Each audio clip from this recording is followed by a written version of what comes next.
Hello, I'm Joe Kort. I'm a gay man. I'm 47 years old, and I'm doing this video in response to Dan Savage's It Gets Better. And I'm doing it for all kinds of reasons, but most importantly is exactly as this title says, to help you see that it gets better. I'm one of those guys who was bullied, humiliated, really tortured psychologically, physically, and in so many ways that I would like to describe in this video, and I've talked about it over and over again in my other things that I've done in terms of my psychotherapy that I do with my clients, in my books, and in my own personal therapy, which I have been in and out of my entire life because of the bullying. Actually, thanks to them, the bullies that did this to me, I became a psychotherapist because I went to one, and he saved my life. I always say that psychotherapy saved my life because what was happening to me as a kid was that kids, especially the boys and many girls, discovered that I was gay before I even knew what the word meant or what it was. And they teased me and made fun of me and made repetitive, negative, sarcastic humor toward me.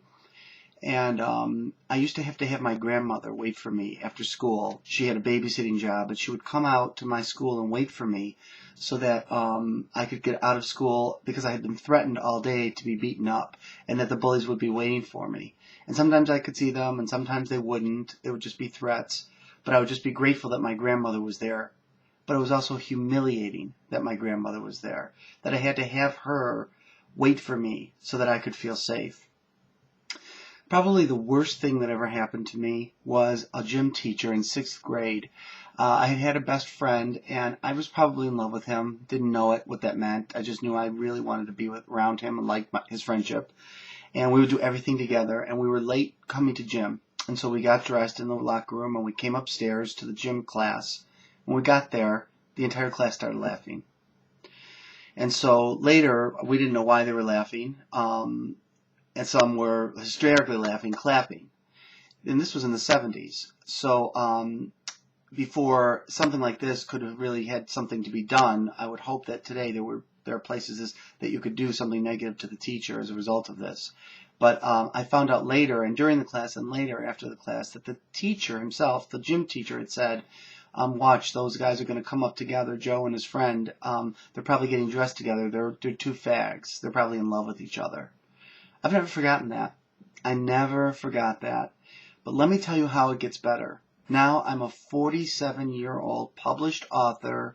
I've been on TV. I'm successful in my practice. I have an 18-year relationship. I have a lot of very positive regard and status. And I wrote a letter to that teacher several years ago. And it was not easy because when I wrote it, I felt like I was still that teenager who he humiliated. I was in 6th grade, so I'm 12 years old. And I wrote to him and said that was a very terrible thing, that I'd hoped he'd changed. I wasn't mean. I said that I'd hoped that if he still felt that way, that he no longer was a teacher, and found his name and address on the internet, and I mailed it to him. And I never heard from him again.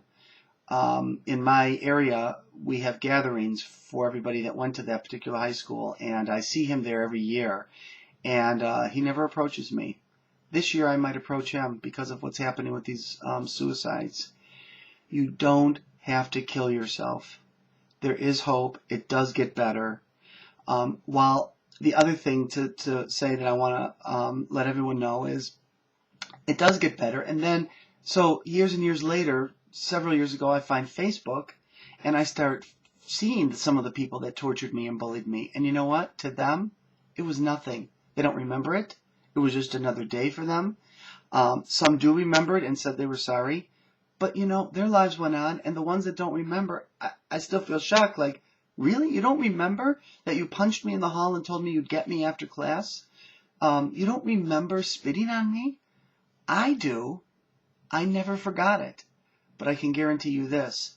It didn't change my life so that it would go down the tubes. It didn't cause me to kill myself. It caused me to think about it. But thank God I was in therapy. Thank God I got help. And you need to get help too. And you need to know that once you're out of high school and once you're into college and past college, none of that matters anymore. You make your own way. I made my own way, and you can too.